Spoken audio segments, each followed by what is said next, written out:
ดหน้าน้องไปน้องมีหักใหม่มีถึกใจน้องไปไอ้นี่ได้แต่ห่วงอะไร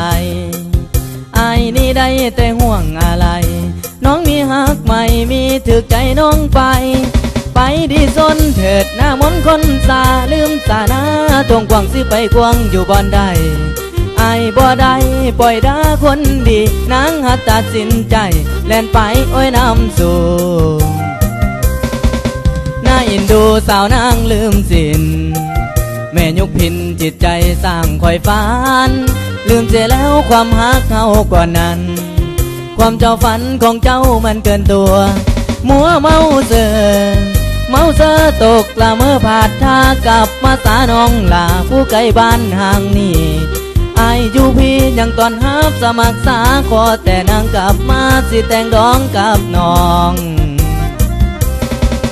สุดของน้ำตาไหลลินเสียงเพลงว้อยวินส่งมาหานางคืนเถิดแม่น้องแอวบางอย่าลืมหนทางบ้านเกิดเมืองนอนวันเอิญสาวนางขึ้นทินกลับมากินลาบก้อยปลาซิวน้อยปนกระปูท่านคิดหูให้น้องเต้ามาสาอายยังคล้องคอยหาอยู่เตียงหน้ายังคอยน้อง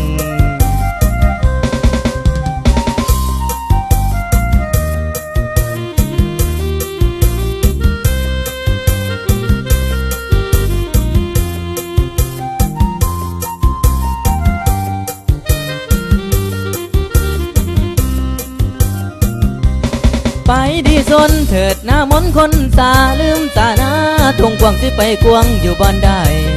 ไอ้บ่ได้ปล่อยด่าคนดีนางหัดตัดสินใจแล่นไปโอ้ยน้ำสูง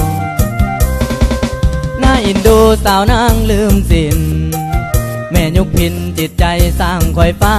นลืมเสียแล้วความฮักเขาก่อนนั้นความเจ้าฝันของเจ้ามันเกินตัวมัวเมาเสือตกละเมื่อผาดทากลับมาสาน้องลาผู้ไกลบ้านห่างนี่อายุพี่ยังตอนฮับสมัครสาขอแต่นางกลับมาสิแต่งดองกับน้องสุดของน้ำตาไหลลินเสียงเพลงว้อยวินส่งมาหานาง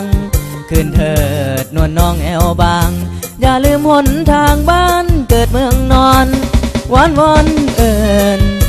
เอิญสาวนางขึ้นทินกลับมากินลาบก้